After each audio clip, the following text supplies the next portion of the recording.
Davy. Awesome. Welcome to Davy's Awesome Wrestling, where I review wrestling-related things, all from the perspective of a fan, not an insider. So this past week, WWE hosted Saturday night's main event live from Salt Lake City, Utah. Despite it being from Utah, let's get into it. One thing that off the bat was going to make this Saturday night main event awesome was that every match was going to be a championship match. Starting with the very first one, for the WWE Undisputed Championship. Cody Rhodes defending against Drew McIntyre. With a stipulation being that if Cody Rhodes were to be disqualified or counted out, he would lose the championship. So no champion's advantage. And man, did Drew McIntyre try to take advantage of that.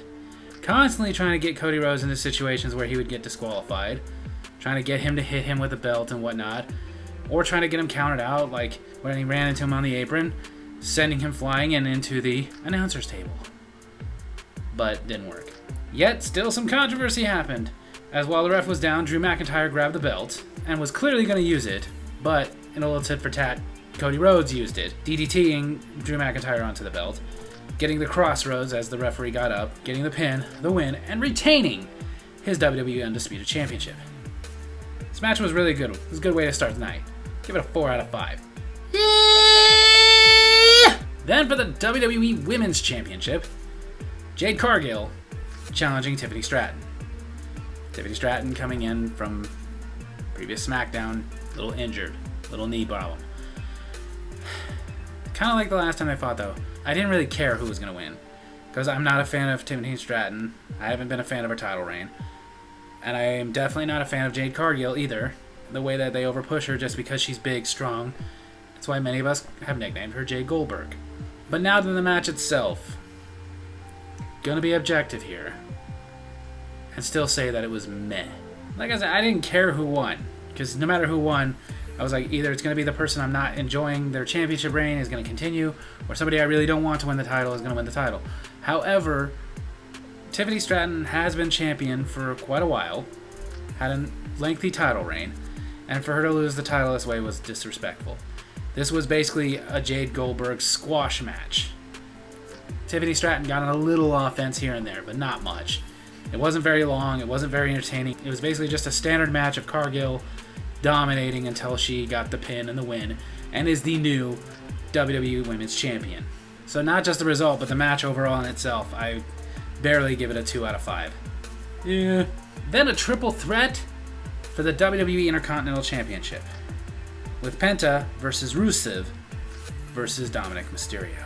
You know, I've been very critical of Dominic Mysterio, but this match was really good. Not only really good for the intensity and the drama behind it, but at one point Rusev looked like he was going to win when he got Penta in the accolade, and the bell rang. But it turned out it wasn't the referee called for the bell. Penta did not submit. Dirty Dom had rang the bell himself to make Rusev think he won and let go of the accolades so that Penta didn't tap out. Dirty Dom is basically channeling that Eddie Guerrero spirit so much with the way he lies, cheats, and steals. Because with that, Dirty Dominic got in. There was a little bit more fighting until he was able to get the frog splash onto Rusev, get the pin, get the win, and retain his WWE Intercontinental Championship. I can't fault it because it was really entertaining, so I'd have to give this one another 4 out of 5. Yeah! Then in between this and the main event, they did a little announcement for John Cena's final opponent, which will happen at next month's Saturday night's main event. John Cena has announced that his final opponent will not be anyone we thought it was. Rather, there will be a tournament that's going to play out, a 16-man tournament. The winner of that gets to be his final opponent, which, you know, could be a big opportunity. Now to the main event. To decide the vacated World Heavyweight Championship, as Seth Rollins is injured and had to vacate this title, between Jey Uso and CM Punk. I mean, for starters, the match was really good. I mean, Jey Uso and CM Punk had some really good chemistry in that ring. Of course, there were false finishes of like CM Punk getting his GTS and it not working. There was also a moment where Jey Uso decided to get the GTS onto Punk. A little insulting. But after a while, CM Punk was able to get a second GTS, get the pin, the win, and he is the new World Heavyweight Champion. And he's already held it longer than his last reign. Still though, it was really awesome. It was a really cool way to end the night. I wouldn't quite say this match was good enough to get to a 5. But close.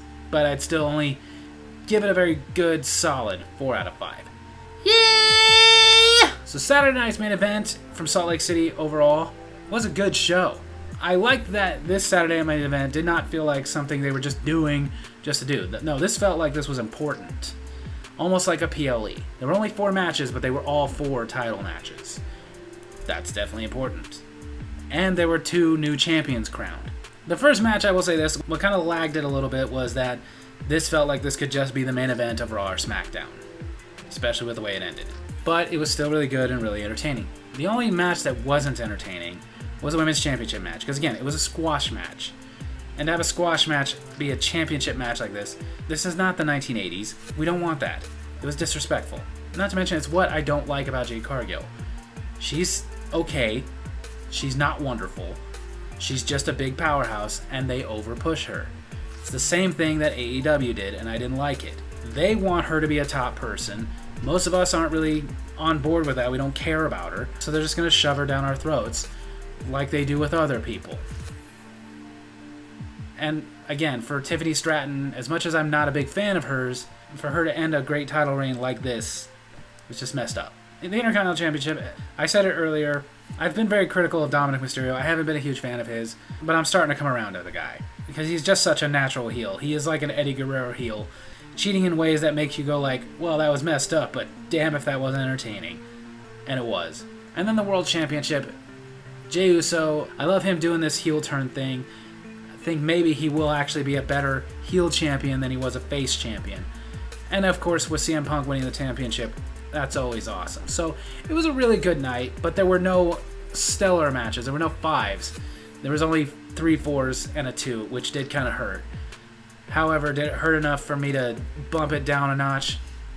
I don't know. I don't think so. I think with all the stuff that went on and how great it was, I feel confident saying Saturday night's main event from Salt Lake City, Utah deserves a 4 out of 5.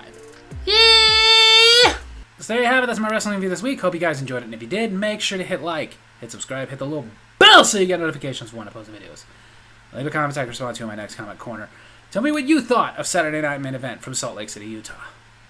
Love you guys.